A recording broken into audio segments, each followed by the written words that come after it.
நண்பர்களுக்கு வணக்கம். நான் உங்கள் இமானுவேல் பேசுகிறேன்.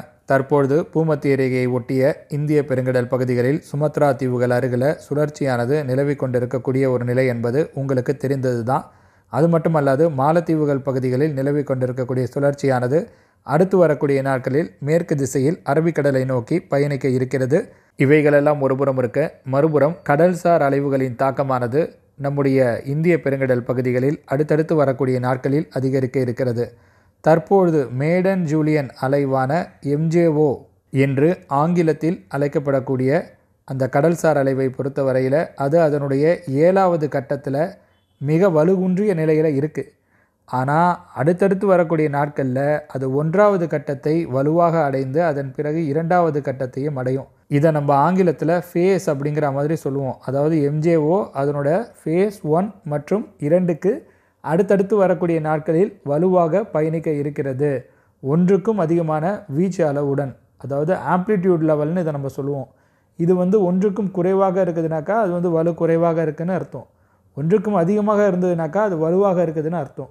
ஸோ MJO என்பது ஒரு தனியான ஒரு சுழற்சியெலாம் கிடையாது. நீங்கள் அப்படி எடுத்துக்காதீங்க.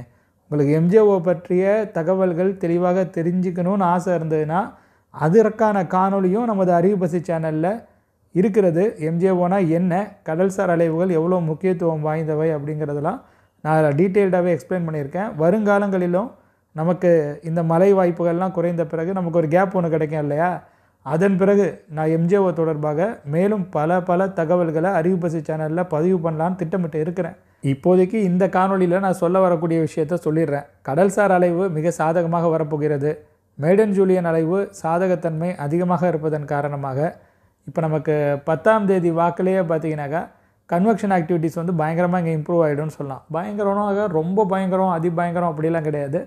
இப்போ மழை மேகங்கள் ஃபார்ம் ஆகுதுனாக்கா அந்த மழை மேகங்கள் ஃபார்மேஷன் என்பது இன்னும் ஜாஸ்தியாக இருக்கும். இப்போ சுழற்சி ரொம்ப வலுகுன்றிய நிலையில் இருந்ததுனாக்கா அது கொஞ்சம் தீவிரமடைவதற்கு ஏதுவான அமைப்பு இருக்கும்.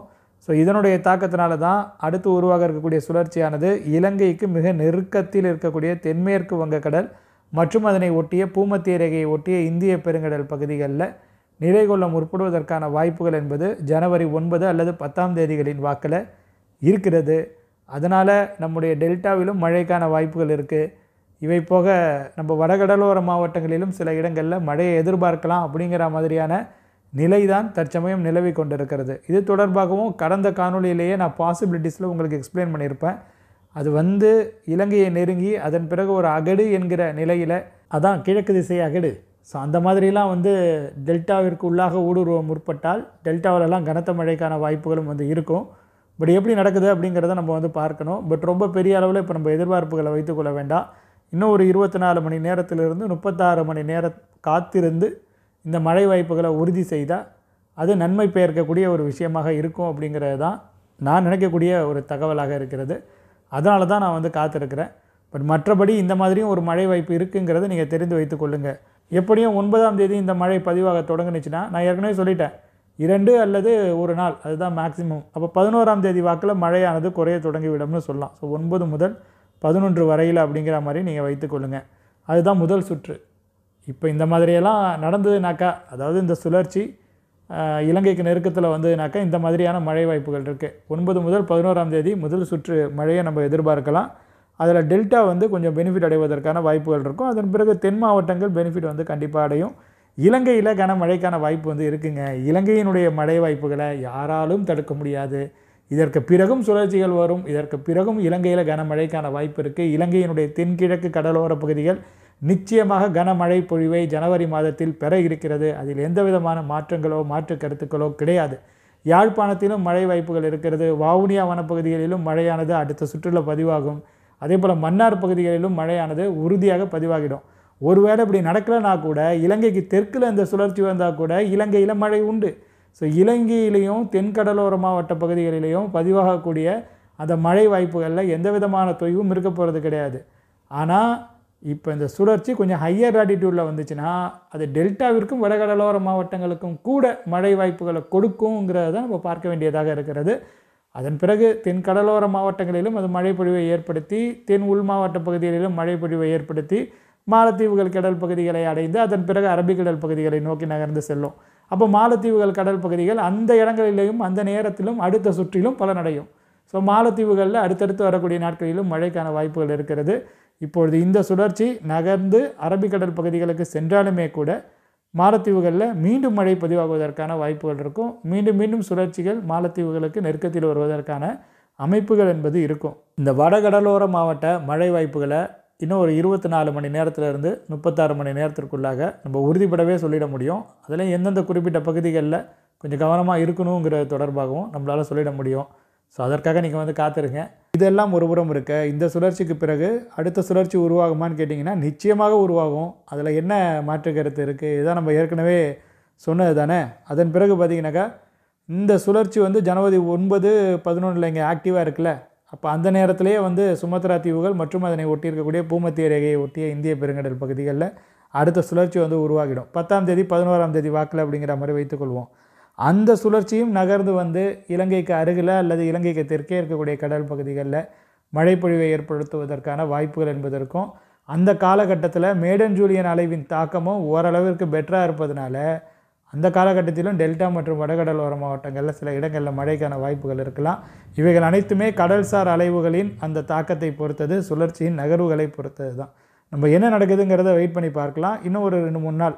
இப்போ அடுத்த மழை வாய்ப்புகளுக்கே நான் ஒரு 24 மணி நேரமாவது காத்திருக்க சொல்கிறேன். அப்போ நீங்கள் அதற்கும் அடுத்த மழை வாய்ப்புகள், அதாவது ஜனவரி 14ஆம் தேதி வாக்கில் மீண்டும் தமிழகத்தில் நம்ம மழையை எதிர்பார்க்கலாம்.